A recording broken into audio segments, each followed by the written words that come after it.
handwriting, everybody. Really appreciate that. What I'm going to do first is just ask the ones that we had emailed in first of all. So the very first question. I'm a very young business and a one-man band working from my therapy room at home. I have previous experience of a corporate background within government funding and Ofsted audit requirements with DPA. So I am not totally at a loss when it comes to data protection and confidentiality. However, I have previously had the luxury of being able to follow company policies and procedures and therefore now need to understand what is expected of me personally within my own business obligations. Okay, well... Unmute Tim. Can you hear me? Yeah, that's better. Right, well the first thing in terms of relationships for that business is that they don't have any employees at the moment, so they don't need to worry about that side of things. In terms of the information they're providing to their customers or clients and the contractual relationships that they have, then no matter how the initial inquiry comes in, whether it might be by telephone or email or a visit to a website, there will at some point be written confirmation of the contract that they have with their client, and that contract should make provision for data protection compliance, providing information as to who is responsible for the collection and the use of the data, how it is used, etc. And you should also have on your website, if you've got inquiries coming in via the website, a website privacy policy, as we touched on in the presentation, again setting out the basis on which that information is collated, why it's collated, what it's used for, how long it will be kept, how it will be deleted when it's deleted, and how the provider of that information can contact you as the supplier and the data controller and ask you to do anything that they're entitled to with that information at any point during the relationship. Well, thanks Tim. Anything from you on that, Darren? No. Well, so the next question. My colleague and I have just set up an education consultancy business trading from last week, so another young business. Our website is not live yet. For us, the questions are about the implications for us as a new company. What needs to be on our website, safe ways to collect data, etc. Yeah. Pretty much more of the same. I refer the questioner to the earlier answer, though in these terms I think it's worth stressing that you only have to have one lawful basis for processing the information. It doesn't have to be on a consent basis. So when you are entering into a relationship, for example, with a customer or a supplier, look at the contract and the fulfillment of that contract as being the basis for which you need to process that personal information first and foremost. If you're at a stage where that contract hasn't yet come into existence, then you could look at the legitimate interests basis for processing the data on a fair and lawful basis. The legitimate interests being yours to try and secure the contract that you want with your customer or your supplier, even though it's not actually in place yet. And that, generally speaking, will override the interests of the individual providing you with that information if they are making an inquiry as to whether or not to use your services. In terms of the actual documentation, as we mentioned last time, we're talking about data processing clauses in the contract once it comes into existence, a privacy standard, and a website privacy policy on your website if you utilise that. Yeah, I'll just mention around web security because I didn't really put it in my slides. A lot of companies use WordPress now. WordPress is quite easy to hack, really, and there's a number of options, number of configurations, things like that companies can do. When you go to a WordPress site, for example, you can have, most logins are WP admin at the end. That can be changed easily enough.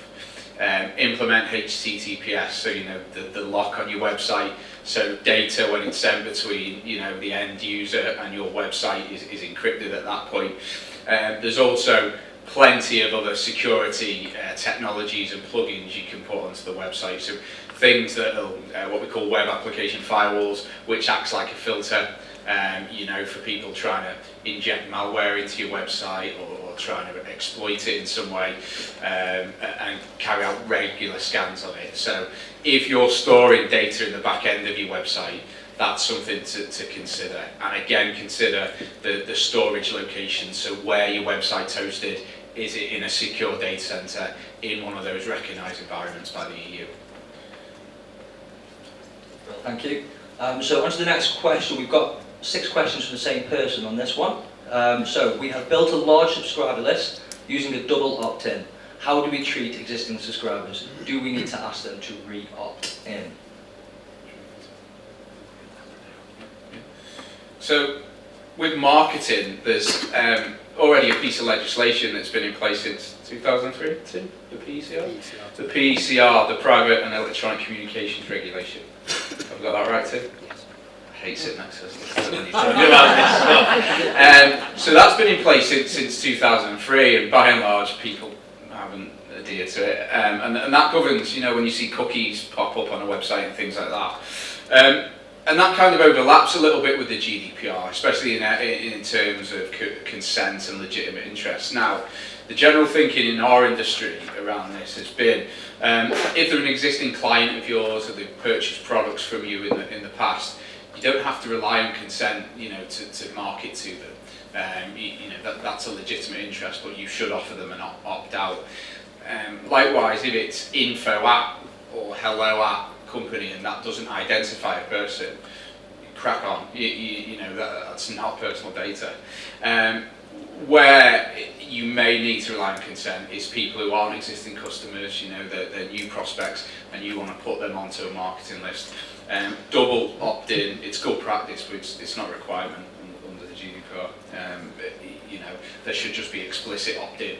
So on your website, you know, when you've got your form, there should be a tick box, and either when you roll over, name, it'll tell you what you do with that data, or a clear link to your privacy policy, which will be written in plain English, easy to understand, all that good stuff. Anything you've got? Yes.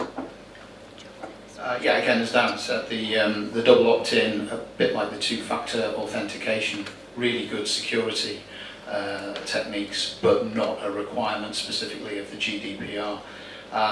Just the other thing to mention there as well, I think, is you've got to be pretty clear in relying on consent that you already have from existing customers, and particularly if you're looking back some time in history, why that consent was provided. There's been some interesting noises coming out of the ICO in the last week or two from the Deputy Commissioner, who's obviously trying to big up his part, thinking that Elizabeth Denham's getting all of the attention at the moment, and he was trying to bust a myth, as he described it, in relation to what consent is required. He said you don't necessarily need to go back to all your customers and ask them for new consent under the GDPR, but the big caveat at the end of his speech was, provided of course that the consent that you originally got for them or from them is GDPR compliant. Now the chances of that are fairly slim if you have one blanket catch-all consent to be able to send promotional material to former clients. I was speaking to somebody in the break and said that the best thing to do, certainly going forward with new clients, and in my view with your existing clients where that consent was provided more than 12 months ago, is to actually break it down into the type of consent that you are asking them to give. Are you asking them for consent to telephone calls from you, to email communication, to text messages, to postal communication, and actually give them an individual box to tick in respect of each of those, and make it clear what that promotional material will relate to. In an ideal world, you won't rely on consent at all. I appreciate in the marketing industry that is very difficult. I'm taking the view that with things that we do as a practice, where we act for people who are buying and selling a house, somebody buys a new house for the first time, it's a young family with children, it's within a legitimate business interest, even if it's not part of the contract, for me to send a letter of advice to them at the end of the transaction saying it would be a good idea if you made a will. Now, some people might view that as being a marketing exercise. It is, to all intents and purposes, but the legitimate interest basis for fair and lawful processing would extend to that, and we're seeing increasingly very detailed privacy policies on websites that set out a whole manner of explanations to people as to what actually constitutes a legitimate interest. So could I just follow that up, please, because that's appropriate to what we're doing. Could you send that letter out in 3 years' time, or is there a time limit on when you can send a letter out? So if you've just got a new client, you're going to send them out a letter about a will, it's probably appropriate within a month or so, but 2 years later it might not be. Is that just a grey area? Or is it? Well, there may still be a legitimate interest in them making a will, but I'd rather be relying on the fact that they've just completed a transaction that gives them an asset to protect than sending it out on a more speculative basis in 3 years' time. Okay, so the next question comes from the same person again, and it's around photos. So we have also built a large photo image library. At the time, we secured written confirmation from the people who we took photos of that we could use their image how we saw fit in perpetuity. We store the images separately from the data collected about them and never identify people by name when we use the images. Would we still be able to use these images? Do we need to do anything specific with the permission data? I think the short answer is no.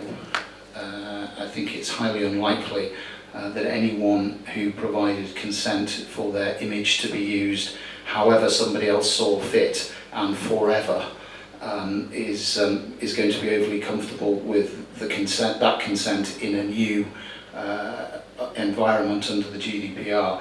I think the first thing to say is, full marks for security in terms of keeping information relating to that image separately to the image itself.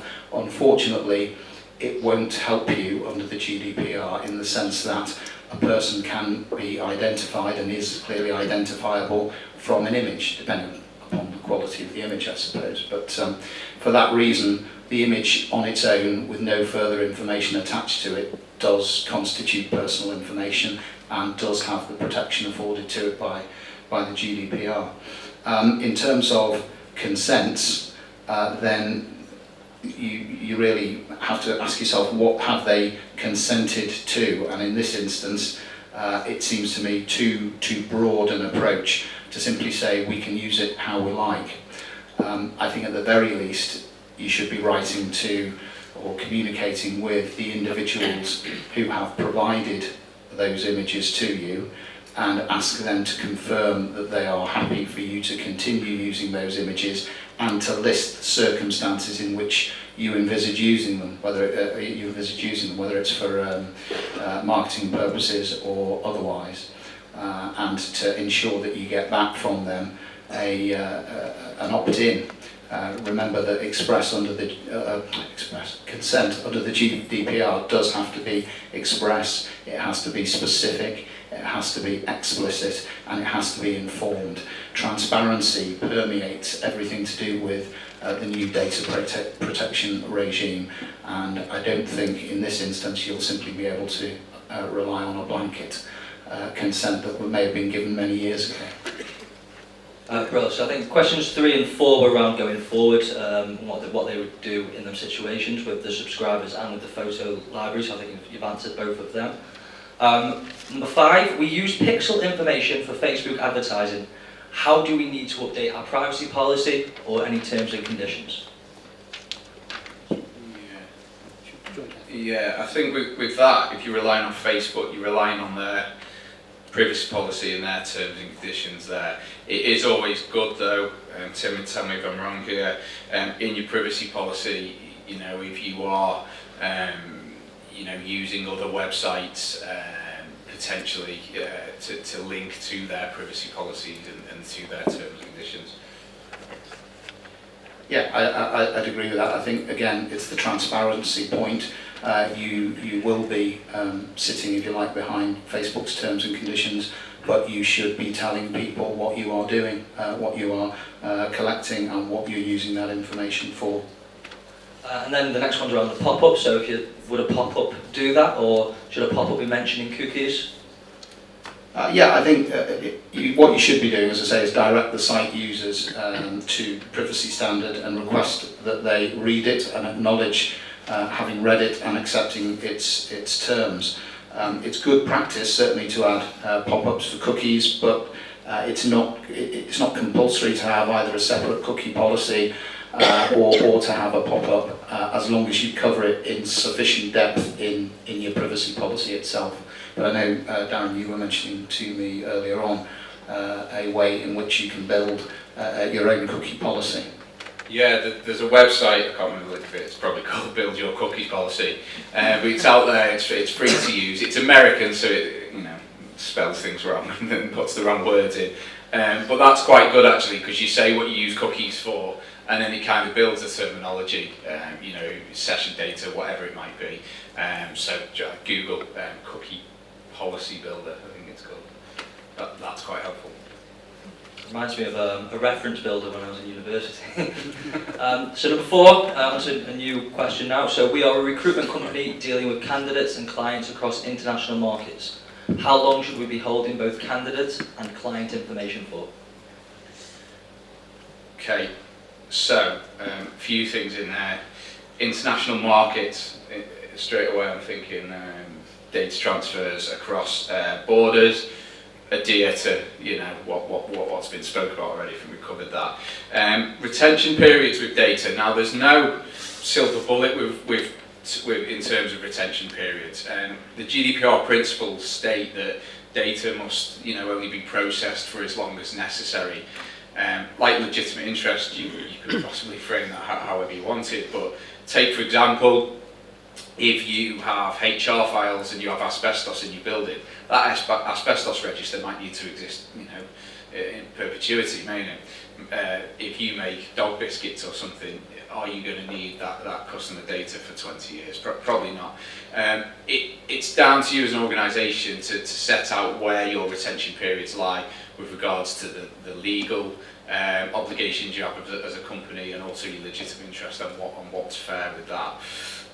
The questions that around your website provider have you done that question yet? No. Oh, right. Sorry, I'm getting ahead.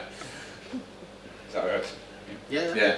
So the next question's an interesting one around website providers. I do quite like the question. So also our website provider has advised us we should be looking to include the following amendments to our website: privacy policy and installation of gravity forms, a unique cookie policy, 2-factor authentication for extra security. Are all of these amendments necessary as they are costly? So I suppose it's the way up between how necessary is something versus the expense that's Now the reason I wanted to answer this is I read an email during the break from one of our clients who we did a vulnerability scan on the other week, and they were found that they were quite vulnerable and they've got services open from the internet, and I said you should think about extra security, maybe a better firewall, and their IT provider has come back and said what you've got is fine. Just told them that they don't need anything else. So that's what we're up against. That's not to say that what they have might not be fine. They might be able to, do things for free or a little bit cheaper. And with regards to this question, it all depends on your risk. A risk-based approach to protecting your data is what you should look to implement. If you're not collecting a lot of data at the back end of your website, do you need to implement some of this stuff? Maybe not, but if your website is very important to your business, you're storing client data on the back end, then yes, put a HTTPS in, put a web application firewall in the way, enable 2-factor authentication. At the end of the day, it's your business, you own that business, and the risk is on you, and this isn't just data protection, it's the security industry through and through. Things cost money. But data breaches cost money, cyber attacks cost money. What are you willing to pay to protect yourself? I think the only thing I'd add to that, looking at the things that are listed here, is privacy policy is a must. In terms of gravity forms, well, if you install this as a WordPress plugin, if you're going to have them, then you certainly need to be transparent about it, tell people why you've got them, how long the information that is populated in those forms is kept and why. Unique cookie policy we already talked about as being a good practice perhaps in larger organisations, but not essential as long as you've covered that off in your website privacy policy. And as Darren said, two-factor authentication, again good practice, but it's part of the security measures, not compulsory under the GDPR. So it's risk and appetite for risk versus cost. Well, thank you. So now we'll move on to the questions from today. If there's anything that you feel you've already answered and you can have something too fantastic, or just say that we've covered that one. So the first one is around banking/accounting data breaches. How do they inform us about their breaches so we can inform our staff or suppliers? Not that there'd be any banking breaches. I was going to say, I think reading between the lines of that, that's a concern from a business as to what steps they should take and who they should tell and what they should tell in the event that their bank has had a data breach. Is that right? Whoever asked the question? Yes. Well, do you want to take this, Jake? Not particularly. I think the reality is part of the reason for ensuring your contractual framework builds in data processing clauses to deal with the obligations of different parties to a relationship is that if you do that, then there is a mechanism that tells you what you should be doing in those circumstances. I'm pretty sure NatWest terms and conditions have been updated to enhance any previous provisions. As far as nighttime reading. Certainly, I would expect them to say something along the lines of, "We are under if we have a data breach, we are under an obligation to comply with the GDPR and to let all those know, all those who've been affected know about it." That then has a sort of follow-on effect for you as a bank customer if the information that has become the subject of a breach is information that in turn relates to customers of yours or suppliers of yours or staff of yours, then you have a duty to notify them. And there is also the overarching duty to notify the Information Commissioner's office where there is a high risk to the personal rights and freedoms of the individuals whose information has been lost or misused or destroyed. Does that help with that one? Yeah. So moving on to the next question. Again, it's meant to be for you, Tim. So marketing, emails on a public domain. Is it safe to email if you feel there is a legitimate interest?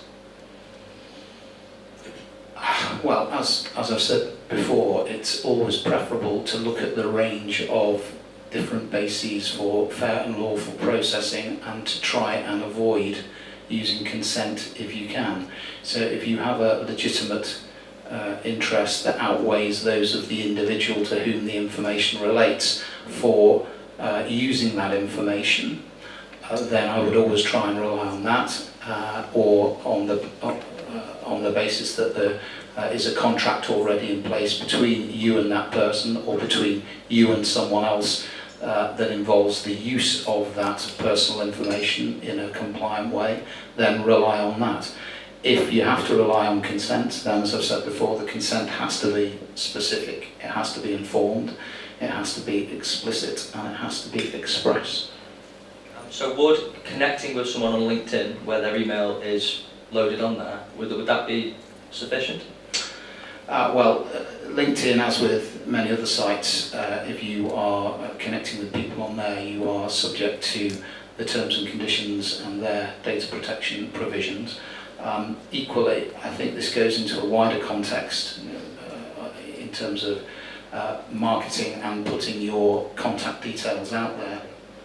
We've all come along today here, for example, with business cards that we might swap with one another.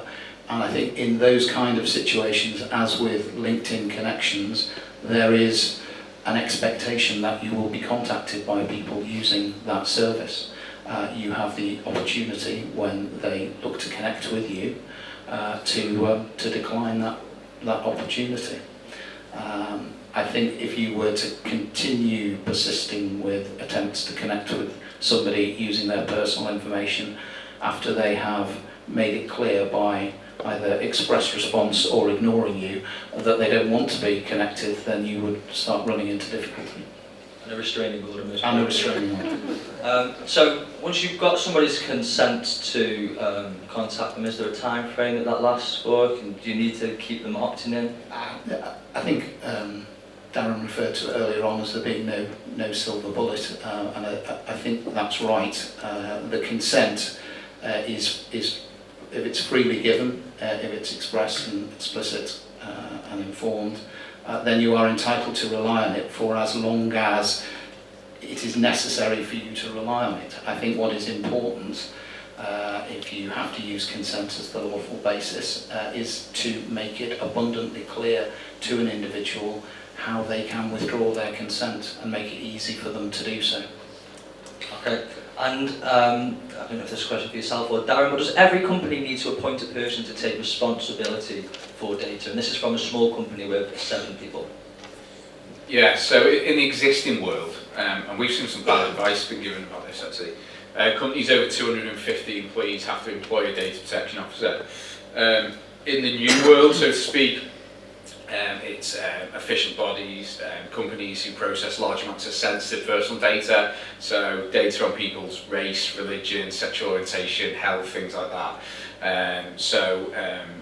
We have one client, for example, they've got 30 staff, and they do pharmaceutical testing, and they've got like 50,000 records. They need to appoint a data protection officer, and many of the schools we're dealing with. However, most of the other organisations don't. But what we advise is that you have a data protection manager. So, you know, this could be someone within the organisation who is responsible for doing your data mapping, doing your risk assessments, things like that. And then if your business ever changes, you know, you might look to up that person to a DPO, a data protection officer. But remember, there are new rights that a DPO has under employment law, and they shouldn't really have a conflict of interest. So your DPO shouldn't really be your head of IT or your managing director. You know, they should have some independence within the organisation. And then I think there's another question for yourself, Darren. How to check if our website collects IP addresses? Is that a thing? Cookies and things like that. Yeah, you can usually go into the back end, depends on what your website is, and you can see that in the back end. You can also, there's loads of websites out there that check, you know, what cookies your website's collecting and things like that. Yeah, Google's your friend there. Well, thank you. So question for Tim, can you clarify the term personal information? We touched on it briefly before, but just to reiterate, it is information by which you can say that an individual is identified or clearly identifiable. So a photograph, as I explained before, would constitute the personal information. Phone numbers, personal email addresses constitutes personal information, but as Darren mentioned before, if you're using a generic domain, something like sales at or info at, then that doesn't. So is there a grey area there in terms of like is it like reasonable means, or is it what? I think it's pretty clear. I can't off the top of my head think of an issue or a piece of information that wouldn't fall one side or the other. Okay. And there's a question from the same person. Should previous employers contact you regarding what personal information is still held? In terms of volunteering to you that they still hold information and asking you what you would like them to do with it, then there's no obligation to do that, to take that express step. Under the new regime, it should be clear from the information that you provide to your current employees what purpose that information is held for, how long it is held for, and the circumstances in which it will be destroyed. That's not to say an individual can't contact his or her previous employers and ask that information. That would be the basis of a data subject access request, and dependent upon the response that comes back, the individual employee can then say what they would like to happen with that information, including its deletion. Okay, thank you. On to another question. So this was quite weird. I think we touched on it a little bit already. And so it's around the grey area of mailing lists. So there has been a lot of publicity about getting people to opt back into mailing lists, but how should we approach the use of less formal group emails? So sending a one-off email to a group that you believe may be interested in an event. So it is really that grey area between normal email exchange and a formal mailing list. Got a real world example of this. I used to be a freelance consultant, so obviously every recruiter on the face of the earth has got my details. I got offered to win an iPad and a bottle of champagne the other week if I opted back in. So, bribery. I'm not advocating bribery really, but that's one way we've seen. We've also seen, I used to work for Money Supermarket, and I've got a friend who still works there now. They were going to rely on re-opting in to consent for their marketing because obviously it's a big cash cow for them, and they had some quite novel emails. You've all seen the adverts at Money Supermarket, you know what their marketing team's like. That's really going into your business skills there, marketing skills, I'd say. You got anything to add on that too? Yeah, I think the key thing in Darren's real world example there was that he was being asked to opt back in under the new formula for allowable consent. So they might have been relying on his more generic consent that he'd given via soft opt-in or neglecting to opt out in the past, but the reason they're contacting him now is to make sure that they have got his express, informed, explicit consent to use going forward. So my answer on mailing lists it would be, if you haven't already taken steps to get people to opt in to the circumstances in which you want to be able to use their personal information going forward, then come a week on Friday you need to start again. Okay, Bill, thank you. The next question is one that I really like, being a big animal fan. So does the GDPR apply to animals? For example, when we record their surname and their address.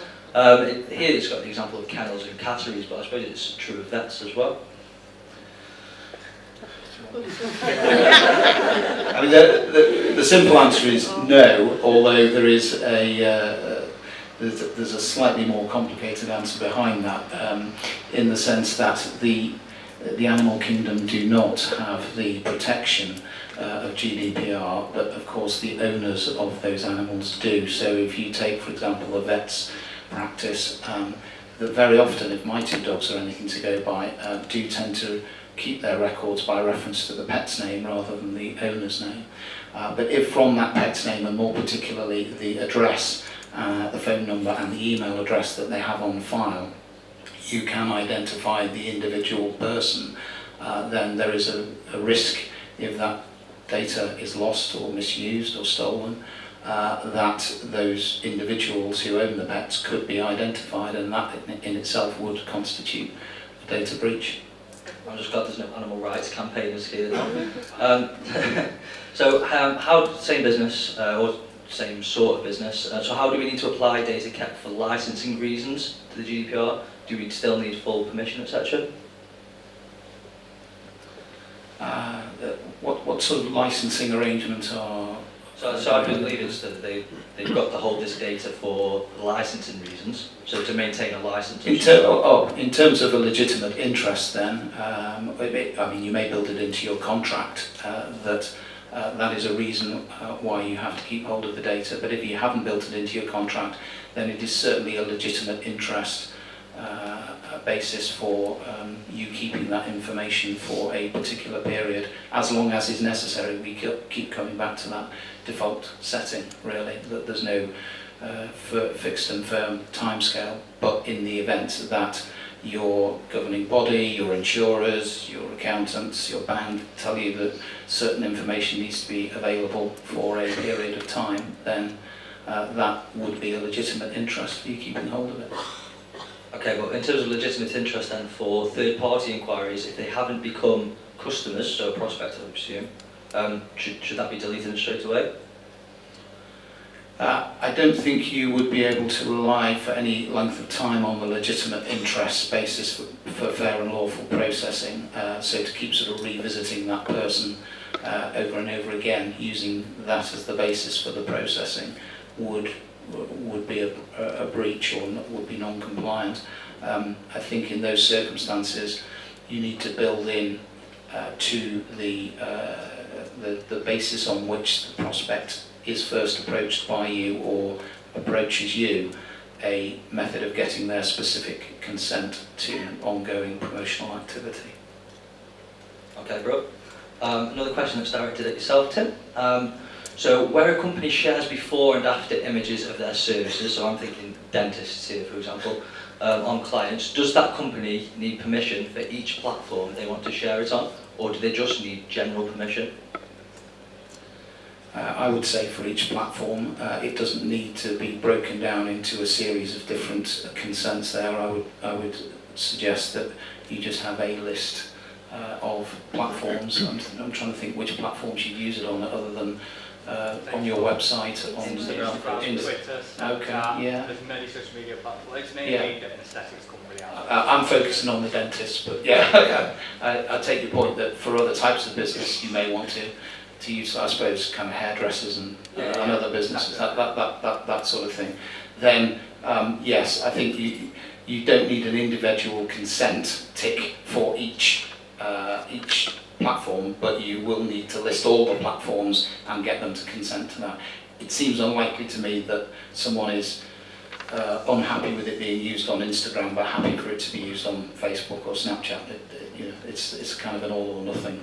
And would you need it for each procedure that they have, or could you ask them once for forever until they withdraw consent? You could ask for consent to use either the same image multiple times or different images on different occasions, provided in one go, but provided you make it absolutely clear to them that they can withdraw their consent at any time and how they go about it, and make it easy for them to do that. Can I just quick add a little Yeah, bit? sure. What I mean is though, if somebody gives consent to say, okay, I'm happy for you to use my pictures, if they come in 3 months later and decide that they're having an extra service done, something different survey, can we just go by the consent we had last time that they're okay with using their images on social media platforms, or would we have to then get them to sign to say they're okay for that? Depends what you have said and what Okay. they have consented to originally. Perfect. If you've built that into the consent, yes. If you haven't, no. And can we get a copy of the slides? I think we can, yeah. You can share that I was out. just wondering if we could. Yeah. I wondered if we were back on dentists. Yeah. Yes, no problem with the slides and the information that we've spoken about as well. Yeah, brilliant. So Darren, going to the MD imitation emails that are actually very clever, is it a lack of security at the business who's asked the question at their end for them to be able to imitate this? Because it looks as if they've had access to send emails from their account. It depends. We've seen a couple of ways this being done. Now, spoofing an email domain is really easy to do. That's why I mentioned DKIM, DMARC and SPF. These might mean nothing to people in this room if you're not from the IT world, but your IT providers, if they're worth their salt, should know how to enable them features. That prevents spoofing. The other way we see, and we see this a lot with our Office 365 customers, is these emails are actually being sent from the MD's domain, and we've seen it with one of our customers, and I got her to change the password, and I said, what's your password? And when I picked myself up off the floor, that kind of explained why that was happening. So we enabled two-factor authentication on her account. So it goes back to secure logins, two-factor authentication, and when it comes to MDs and especially chief executives of companies, this is what we call whaling, big, fishing, whaling. I know a whale isn't a big fish, someone usually points that out, but it's called whaling. And the reason that they try and hit chief executives is firstly, if they get spyware onto their computers and they go into a board meeting or something, they can turn the microphone on, turn the camera on.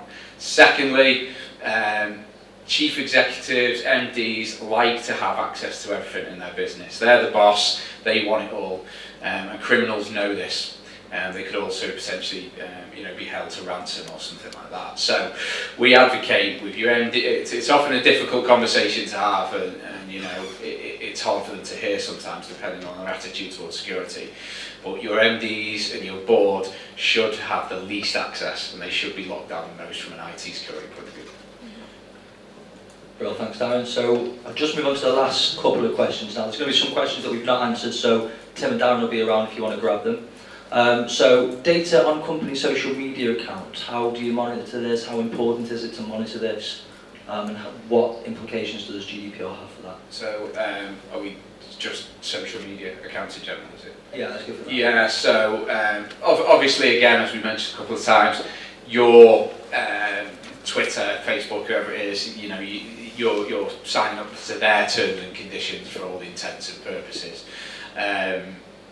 When we write information security policies for companies, we always include a social media policy in that. And the reason for that is passwords, for example, shared passwords. If you're using a weak password on your social media account, an attacker could try and use that password if they find it on another account. And I know Matt can't tweet today from Oliver & Co, can you? Because theirs is locked down. But that's the kind of thing that you're looking at. Are your staff tweeting responsible things? They're not tweeting personal data and client information. Or potentially if a client contacts you by the back end of a social media website, what are you doing with that data? If you're then going, oh, I'll just drop them onto a mailing list, that's probably not okay. But then if you're going to send them a secure email, that's okay. So if I understand the question, I think that's where... Yeah, I think it's just a general overview on GDPR on social Yeah. media. So, but you touched on... Oh, go on, Tim, sorry. Just to add one thing, because I know we do it as a practice, I'm sure a lot of other businesses do too, using social media testimonials that you get from clients. Just make sure you've got consent to publishing the testimonial. You should be doing that anyway, but you don't want an angry client and videos as well, as Darren says. So we've got a number of videos on our website from satisfied clients, and we hope that we've got all their consent. David, yeah. And certainly, in terms of, we often see quotes on posters, quotes on social media from clients that may identify the type of work you've done for them as well as who they are as individuals, so just be careful with that. All of the level say, if you were to get a piece of software that actually just pulls it from Facebook, but they've already given consent because they wrote it and posted it, would that be okay to do? Because you're not copying over information you've done, you've just literally got a piece of software that pulls with testimonials and reviews from... Who are we talking about? Just random individuals who posted on Facebook? Companies. So random individuals that are posting on Facebook, or companies if you do B2B. They haven't, I don't think that the Facebook terms and conditions cover this. They may have provided consent to Facebook doing all sorts of things with that, but have they provided consent for you utilising that? I think it's extremely unlikely. So you'd need their express consent. Well, so Darren, you touched on passwords just then, and on password security, would you advocate using LastPass as a way of storing multiple passwords? Yeah, LastPass, KeyPass, Dashlane, there's quite a few solutions out there.